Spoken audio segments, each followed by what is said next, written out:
Hello and welcome to my YouTube channel. हम तैयारी कर रहे हैं अपने सारे गवर्नमेंट एग्जामिनेशंस की। आज हमारी दूसरी क्लास है नेशनल डेली करंट अफेयर्स की। तो इस क्लास के साथ साथ हम अपनी पिछली क्लास का रिवीजन भी करेंगे और जो हमारे एक्स्ट्रा फैक्ट्स यानी बूस्टर डोज हैं उनका भी हम रिवीजन भी करेंगे और नया भी स्टार्ट करेंगे। तो हम अपना पहला क्वेश्चन स्टार्ट करते हैं। अंतर्राष्ट्रीय सौर गठबंधन यानी इंटरनेशनल सोलर अलायंस में नवीनतम भागीदार कौन सा देश है? यानी जो अंतर्राष्ट्रीय सौर गठबंधन है उसमें जो भी न्यूली कंट्री ऐड की गई है उस कंट्री का नाम क्या है? तो उस कंट्री का नाम है रिपब्लिक ऑफ कॉन्गो। ठीक है, यानी कॉन्गो गणराज्य। ठीक है, कॉन्गो गणराज्य के राजदूत रेमंड सरजी बाले, नाम याद कर लीजिए। कॉन्गो राज्य के गणराज्य हैं, कॉन्गो गणराज्य के राजदूत हैं रेमंड सरजी बाले। इन्होंने राजदूत जो नई दिल्ली में, ओके, जो इनका भारतीय दूतावास है नई दिल्ली में, रेमंड सरजी बाले ने अंतर्राष्ट्रीय सौर गठबंधन समझौते पर हस्ताक्षर किए। तो कॉन्गो के बारे में हम थोड़ा जान लेते हैं। कॉन्गो मध्य अफ्रीका का एक लोकतांत्रिक देश है। यह अल्जीरिया के बाद अफ्रीका का दूसरे सबसे बड़ा देश है। यानी अल्जीरिया का, यानी अफ्रीका का जो सबसे बड़ा देश है वो कौन सा है? अल्जीरिया है। और अल्जीरिया के बाद दूसरा सबसे बड़ा देश है कॉन्गो है। कॉन्गो की राजधानी किंशासा है। यह कॉन्गो नदी के तट पर स्थित है। ठीक है, नाम से आप इसको समझ सकते हैं। कॉन्गो नदी का सबसे स्पेशल, सबसे खास बात यह है, कॉन्गो नदी दुनिया की सबसे बड़ी नदी है जो भूमध्य रेखा को सॉरी गलत से साथ चलती है, जो भूमध्य रेखा को 2 बार पार करती है। ये यहाँ पे थोड़ा गलत छप गया है, मैं इसको चेंज कर दूंगा। यानी कॉन्गो नदी दुनिया की सबसे बड़ी नदी है जो भूमध्य रेखा को 2 बार कट करती है, 2 बार पार करती है। अंतर्राष्ट्रीय सौर गठबंधन 2015 के दौरान भारत और फ्रांस द्वारा यह सह स्थापित किया गया था। यानी जो इंटरनेशनल सोलर अलायंस है इसका जो संस्थापक देश है वो कौन कौन है? इंडिया भी है और फ्रांस भी है। दोनों सह स्थापित किया था, दोनों ने साथ साथ इसको स्थापित किया था। इंटरनेशनल सोलर अलायंस बनाने का जो मकसद था वो क्या था कि यानी वन सन वन वर्ल्ड और वन ग्रिड, इसको लागू करने के लिए एक नोडल एजेंसी के रूप में इंटरनेशनल सोलर अलायंस को स्थापित किया गया था। इसका मुख्यालय भारत में है। इस सम्मेलन पर 112 देशों ने हस्ताक्षर किए हैं और 92 देशों ने इसकी पुष्टि की है। यानी the convention of the International Solar Alliance is signed by 112 countries and it is ratified by 92 countries. दूसरे क्वेश्चन की तरफ हम बढ़ते हैं। Who started the ELLORA project to promote the local languages of India in the digital world? यानी digital दुनिया में भारत की स्थानीय भाषा को बढ़ावा देने के लिए एलोरा परियोजना किसने शुरू की? तो इसका राइट आंसर हो जाएगा माइक्रोसॉफ्ट ने। थोड़ी सी इसमें मिस्टेक्स हैं हमारी प्रिंटिंग। माइक्रोसॉफ्ट ने, यानी डिजिटल दुनिया में, यानी डिजिटाइज, हम जो डेटा को डिजिटाइज करते हैं उसे हम डिजिटल दुनिया करते हैं। उसमें भारत की स्थानीय भाषाओं को बढ़ावा देने के लिए एलोरा नाम का एक प्रोजेक्ट यानी एक परियोजना शुरू की गई है। तो परियोजना का नाम क्या हो जाएगा? एलोरा। और किसने शुरू की है? माइक्रोसॉफ्ट ने। इस परियोजना का उद्देश्य भारत की छोटी स्थानीय भाषाओं जैसे गोंडी और मुंडारी आदि को डिजिटल दुनिया में प्रवेश कराना है। डायरेक्ट क्वेश्चन ये भी आ सकता है कि किस कंपनी ने शुरू किया है, या इसमें इंडायरेक्टली थोड़ा डीप में जाके पूछे तो गोंडी और मुंडारी, ये जो भाषाएं इनके बारे में पूछा जा सकता है कि गोंडी और मुंडारी भाषाएं कहाँ बोली जाती हैं। ठीक है, तो एलोरा का फुल फॉर्म हो जाता है इनेबलिंग लो रिसोर्स लैंग्वेजेस। और जो गोंडी बोली जाती है वो एमपी, महाराष्ट्र, छत्तीसगढ़, आंध्र प्रदेश और तेलंगाना, इन राज्यों में गोंडी बोली जाती है। ये गोंडी जो ये भाषा है, गोंडी और जो मुंडारी जो भाषा हैं, ये छोटे लेवल की भाषा है। मतलब ज़्यादा बड़ी भाषाएं नहीं है, मतलब बहुत बड़े जनसंख्या द्वारा बोली जाती है ऐसी नहीं है। तो ये, और जो ऐसी छोटी मोटी स्थानीय भाषाएं जो होती हैं इनको डिजिटल दुनिया में प्रवेश कराने के लिए, प्रमोट कराने के लिए एलोरा परियोजना लाई जा रही है माइक्रोसॉफ्ट द्वारा। तो एमपी, महाराष्ट्र, छत्तीसगढ़, आंध्र प्रदेश और तेलंगाना की जो गोंडी एवं झारखंड, पश्चिम बंगाल और मुंडारी, झारखंड और पश्चिम बंगाल की कौन सी मुंडारी भाषा को इस परियोजना के तहत जोड़ा गया है। यानी मुंडारी भाषा को जोड़ा गया है, गोंडी भाषा को जोड़ा गया है। ठीक है, ये इंपॉर्टेंट क्वेश्चन हो सकता है। अगला क्वेश्चन है, हाल ही में सौर मंडल के किस ग्रह के चारों ओर 12 नए उपग्रहों की घोषणा की गई है? तो इसका सही आंसर हो जाएगा बृहस्पति। ठीक है, तो यानी एक ऑर्गेनाइजेशन है हमारी माइनर प्लैनेट सेंटर, जिसको हम एमपीसी कहते हैं। इन्होंने क्या किया है? इन्होंने जुपिटर यानी बृहस्पति के 12 नए चंद्रमा खोजे हैं। नए चंद्रमा मतलब नए उपग्रह खोजे हैं। उपग्रह क्या होते हैं? जो ग्रह के चारों ओर चक्कर लगाते हैं। इन्होंने 12 ऐसी बॉडीज़ खोजी हैं जो जुपिटर के चारों ओर चक्कर लगाती हैं। तो ये पहले नहीं खोजी थी, अभी रिसेंटली खोजी गई हैं। तो इससे पहले अभी ये कितना था, पहले जो जुपिटर्स थे, जुपिटर के कितने मून थे, 80 थे, अब वो हो गए हैं 92। ठीक है। और 92 होने के साथ साथ 92 होने के साथ साथ अब जो हमारा सौर परिवार है, सौर मंडल जो हमारा परिवार है, उसमें सबसे ज़्यादा उपग्रह होने वाला ग्रह बन गया है जुपिटर। पहले सैटर्न था, शनि था, शनि के 83 चंद्रमा थे, अब जुपिटर हो गए हैं। जुपिटर के कितने हो गए हैं, 92 हो गए हैं। लेकिन जो हमारे उपग्रह होते हैं, जो चंद्रमा होते हैं, जो उसके चारों ओर चक्कर लगा रहे हैं, इसकी भी एक डेफिनेशन फिक्स है कि उसका वो साइज़ में इतना बड़ा होना चाहिए, फिक्स उसकी कक्षा में चक्कर लगानी चाहिए। ये जो भी है, मतलब कुछ एक उसकी डेफिनेशन जो है वो डेफिनेशन को सेटिस्फाई करना चाहिए, तभी हम उसको उपग्रह बोलेंगे, यानी उसको मून बोलेंगे। ऐसा नहीं कि कोई भी जो बॉडी उसके चक्कर लगा रही है उसका मून बोल देंगे, ऐसा नहीं है। ठीक है।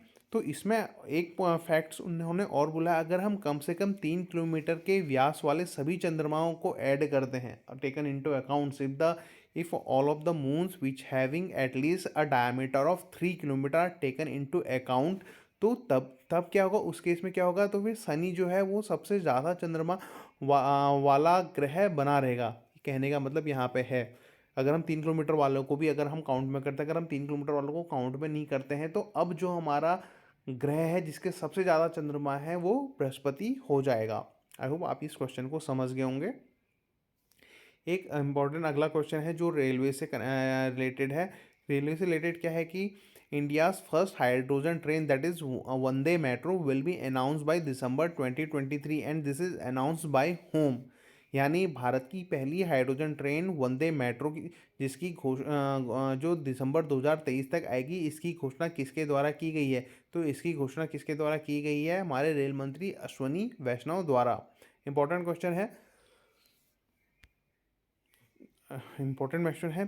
तो इसकी अश्विनी वैष्णव जी ने क्या क्या है कि जो हरित क्रांति है, सॉरी, यानी जो ग्रीन एनर्जी से चलने वाले सेक्टर है उसमें ट्रेन भी अपनी सहभागिता निभाएगी। तो इसके चलते हमने क्या किया है कि 2023 को हमने लक्ष्य स्थापित किया है कि 2023 तक हाइड्रोजन चलने वाली ट्रेन को हम लॉन्च कर देंगे। इसकी मैं न्यूज़ दिखाता हूँ आपको। ये है, देश में हाइड्रोजन ट्रेनों की शुरुआत पर बोलते हुए रेल मंत्री अश्विनी वैष्णव ने बताया कि बजट हरित विकास पर केंद्रित है, इसलिए रेलवे हाइड्रोजन ट्रेन के साथ भी योगदान देगा जो दिसंबर 2023 तक आएगी और भारत में डिज़ाइन और निर्मित की जाएगी।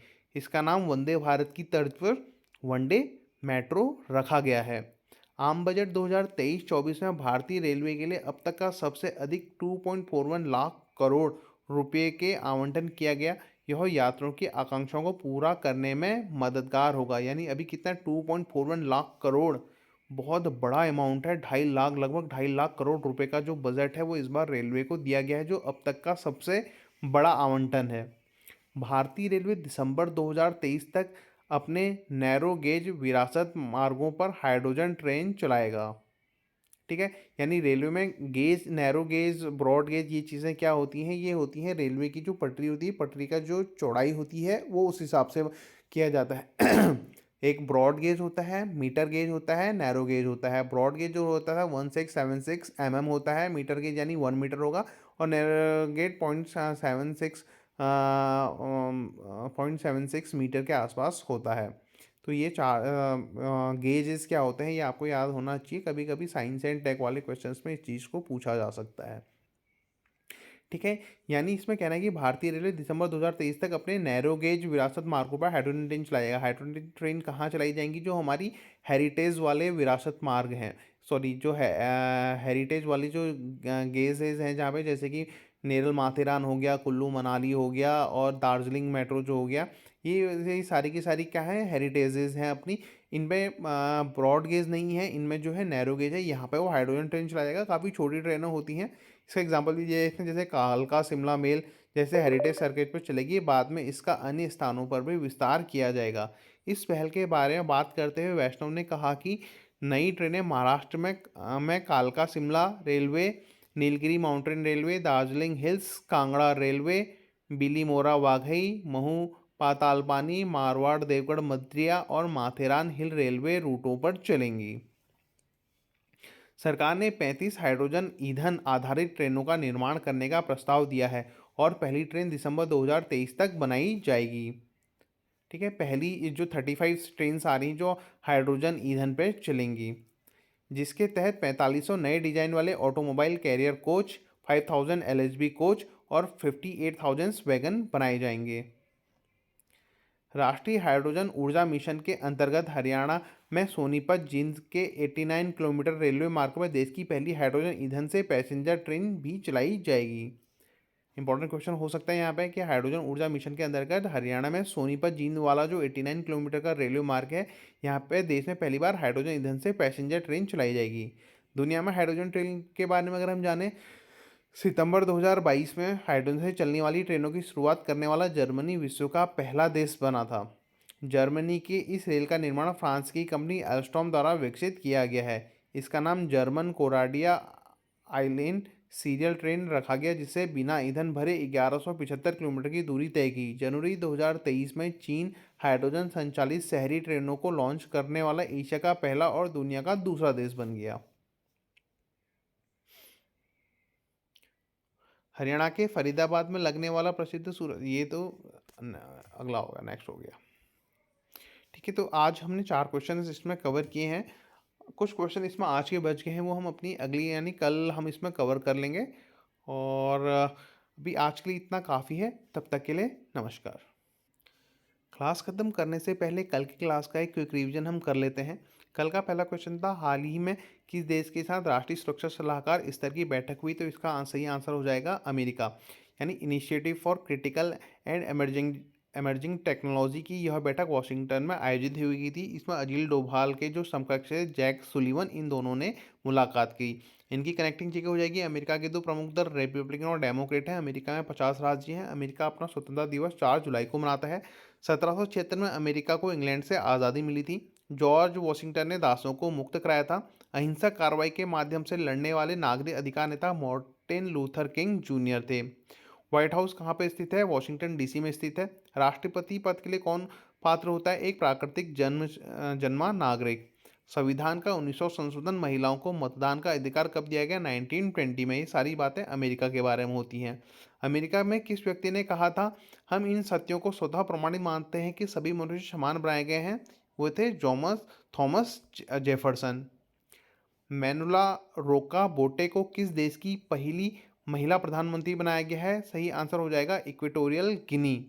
इक्वेटोरियल गिनी मध्य अफ्रीका में स्थित एक छोटा सा देश है, जिसकी राजधानी मालाबो है और उसकी पॉलिटिकल राजधानी ओहिला है।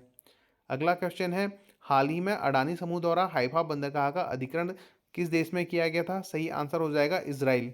मिसाइल को इंटरसेप्ट करने के लिए इजराइल के एयर डिफेंस सिस्टम को आयरन डोम कहा जाता है। इजराइल को आयरन डोम के विकास के लिए अमेरिका प्रतिनिधि सभा ने आर्थिक सहायता मिली थी, जो दुनिया की सबसे अच्छी वायु रक्षा प्रणाली है। यरूशलेम को येरूसलेम और अरबी में उसे अल कुदस के नाम से जाना जाता है। 1882 से 1948 के बीच दुनिया भर के यहूदी पैलेस्टाइन में एकत्रित हुए थे। इस आंदोलन को अलियाह के नाम से जाना जाता है। 2014 में पैलेस्टाइन ने संयुक्त राष्ट्र में सदस्य राज्य के रूप में खुद को शामिल करने के लिए अपने प्रयास शुरू किए। इसे पैलेस्टाइन 194 अभियान भी कहा जाता है। विश्व आर्थिक आउटलुक यानी I Indian economic world economic outlook प्रतिवर्ष किसके द्वारा जारी किया जाता है? ये आईएमएफ के द्वारा जारी किया जाता है। आईएमएफ यानी अंतर्राष्ट्रीय मुद्रा कोष के अनुसार वैश्विक मंदी के बीच भारत दुनिया की सबसे तेजी से बढ़ने वाली अर्थव्यवस्था बना रहेगा। इसके साथ ही आईएमएफ ने भारत की वित्त वर्ष 2023-24 में 6.1% रहने का अनुमान को बरकरार रखा है, जबकि 2024 में 6.8% से जीडीपी बढ़ेगी। अंतर्राष्ट्रीय मुद्रा कोष 27 दिसंबर 1945 में बनाया गया था। अंतर्राष्ट्रीय मुद्रा कोष यानी आईएमएफ 189 देशों का एक संगठन है। आईएमएफ के सभी सदस्य देश संप्रभु राज्य नहीं हैं, इसलिए आईएमएफ के सभी सदस्य देश संयुक्त राष्ट्र के सदस्य नहीं हैं। यानी संयुक्त राष्ट्र का सदस्य बनने के लिए पहली कंडीशन क्या होती है कि सभी देश जो संयुक्त राष्ट्र का सदस्य बनना चाहते हैं वो संप्रभु होना चाहिए, यानी सोवरेन होना चाहिए। हम देखते हैं कि पैलेस्टाइन और तिब्बत ये दो संप्रभु यानी सोवरेन स्टेट्स नहीं है, सोवरेन कंट्री नहीं है, इसलिए ये दोनों देश संयुक्त राष्ट्र के सदस्य नहीं बन सकते हैं।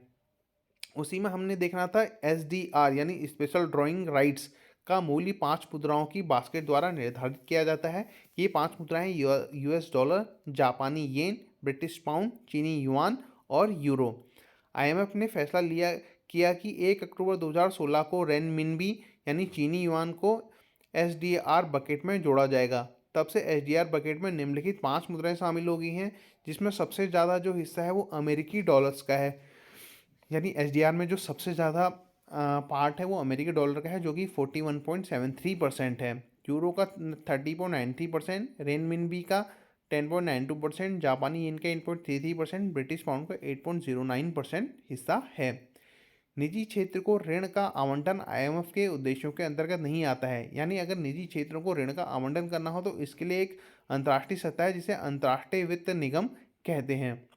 आईएमएफ में चीन का तीसरा सबसे बड़ा कोटा है।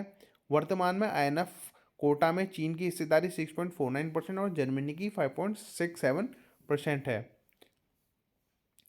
स्पेशल ड्राइंग राइट्स यानी एसडीआर जो करेंसी है उसे पेपर गोल्ड के नाम से जाना जाता है। ब्रेटन वुड जुड़वा यानी जो ब्रेटन वुड्स जगह है वहाँ पे एक सम्मेलन हुआ था, जिसमें आईएमएफ और वर्ल्ड बैंक की धारणा को दर्शाया गया था। तो इसलिए इसे आईएमएफ और डब्ल्यूबी को जुड़वा बहनें भी कहा जाता है, या इसे इनके ट्विंस, ब्रेटन वुड्स के ट्विंस भी कहा जाता है। यूक्रेन ने किस देश के ओडेसा शहर को खतरे में विश्व विरासत रूप में सूचीबद्ध किया है? तो ओडेसा जो शहर है वो यूक्रेन का है। यूक्रेन के रशिया के ऊपर काफ़ी प्रेशर इससे बनेगा कि वो वहाँ पर अपने हमले कम कर दे, और इससे इस शहर को मदद भी पहुँचाई जा सकती है। भारत को मोटे अनाज का वैश्विक केंद्र बनाने के लिए भारत को उत्कृष्टता केंद्र बनाने की घोषणा कहाँ की गई थी? इसका आंसर हो जाएगा हैदराबाद। हैदराबाद में स्थित है भारतीय मोटा अनाज अनुसंधान केंद्र, जिसको उत्कृष्टता केंद्र के रूप में डेवलप किया गया है। 2018 में भारत ने वर्ष 2023 को अंतर्राष्ट्रीय पोषण अनाज वर्ष रूप में मनाने का प्रस्ताव रखा था। इस प्रस्ताव को संयुक्त राष्ट्र संघ ने स्वीकार कर लिया और इसे 70 देशों की स्वीकृति भी मिली थी। भारत ने 2018 को बाजरा के राष्ट्रीय वर्ष के रूप में मनाया। बजट 2023-2024 में कौन कौन सी योजनाएं शुरू की गई हैं? इसमें प्रधानमंत्री कौशल विकास योजना 4.0, प्रधानमंत्री पीवीटीजी विकास मिशन, आकांक्षी प्रखंड कार्यक्रम सारे के सारे शुरू किए गए हैं। प्रधानमंत्री कौशल विकास योजना 4.0 में युवाओं को स्किल्स जैसे कि मैकाट्रॉनिक्स, 3D प्रिंटिंग्स आदि का जो है कौशल प्रदान किया जाएगा। प्रधानमंत्री पीवीटीजी योजना में अनुसूचित जनजातियों के विकास के लिए 15,000 करोड़ का रुपये खर्च करने का उम्मीद है, आशा है। आकांक्षी प्रखंड कार्यक्रम क्या है? जो आकांक्षी प्रखंड कार्यक्रम के तहत स्वास्थ्य, पोषण, शिक्षा, जल संस्थान एवं अधोसंरचना यानी आधारभूत संरचना के विकास के लिए कार्य किया जाएगा। इसी के साथ एक गोवर्धन योजना है, जिसमें कचरे से बायोगैस बनाने यानी अपशिष्ट से बायोगैस बनाने के तहत 10,000 करोड़ रुपए का निवेश किया जाएगा। एक आत्मनिर्भर बागवानी स्वच्छ पौधा कार्यक्रम का उद्देश्य उच्च गुणवत्ता वाली फसलों को उगाना है। अगला क्वेश्चन है, इंडियन इंस्टीट्यूशनल रैंकिंग फ्रेमवर्क यानी आईआईआरएफ 2023 की रैंकिंग जो है उसमें सूची के अनुसार आईआईएम अहमदाबाद शीर्ष सरकारी संगठन और जेवियर श्रम संबंध संस्थान जमशेदपुर शीर्ष निजी संस्थान है। NISU यूके यानी इंडिया यूके अचीवर्स ऑनर्स ने आर्थिक और राजनीतिक क्षेत्र के योगदान के लिए पूर्व प्रधानमंत्री डॉक्टर मनमोहन सिंह को लाइफ टाइम अचीवमेंट अवार्ड देने की घोषणा की। यह यूके के विश्वविद्यालय में पढ़ने वाले भारतीय छात्रों की उपलब्धियों को रेखांकित करने के लिए दिया जाता है। मनमोहन सिंह को इसमें लाइफ टाइम अचीवमेंट अवार्ड दिया गया, जबकि अन्य कुछ भारतीयों को इसमें सम्मानित भी किया गया। सम्मानित होने वालों में भारतीय महिला फुटबॉल टीम की गोलकीपर अदिति चौहान, आम आदमी पार्टी के प्रवक्ता Raghav Chadha, Serum Institute of India के आधार पूनावाला व बॉलीवुड एक्ट्रेस परिणीति चोपड़ा भी शामिल हैं। हमारा कल का जो लास्ट क्वेश्चन था वो ज़्यादा इंपॉर्टेंट है, उसको अच्छी तरीके से रिवाइज कर लेते हैं। विश्व आर्द्र भूमि दिवस हर साल 2 फरवरी को मनाया जाता है। इस दिवस का मुख्य उद्देश्य ग्लोबल वार्मिंग के खिलाफ लड़ाई में आर्द्र भूमि और मैंग्रोव्स की महत्व को समझाना है। यह दिवस 2 फरवरी 1971 को कैस्पियन सागर के तट पर ईरानी शहर रामसर में आर्द्र भूमि सम्मेलन को अपनाने की तिथि को चिन्हित करने के लिए मनाया जाता है। यह दिवस पहली बार 1997 में मनाया गया था। इस कन्वेंशन को 1975 में लागू किया था। भारत ने इस संधि पर पहली बार 1 फरवरी 1982 को हस्ताक्षर किए थे। दलदली भूमि वाले या नमी वाले क्षेत्र को आर्द्र भूमि कहा जाता है। यह क्षेत्र जैव विविधता से समृद्ध होता है। प्रकृति की किडनी और प्रकृति का सुपरमार्केट भी इस क्षेत्र को कहा जाता है। ये क्षेत्र बाढ़ या तूफान को नियंत्रित करते हैं। रिकॉर्ड में दर्ज भारत की दो आर्द्रभूमि हैं। वह है केवलादेव राष्ट्रीय उद्यान राजस्थान, वो लोकटक झील मणिपुर। चिल्का झील उड़ीसा को पहले आर्द्रभूमि वाले क्षेत्र में दर्ज किया गया था, लेकिन बाद में हटा गया। हमारी कल की क्लास का रिवीजन भी खत्म होता है। कल नई क्लास लेके हम फिर आपके सामने उपस्थित होंगे। तब तक के लिए नमस्कार।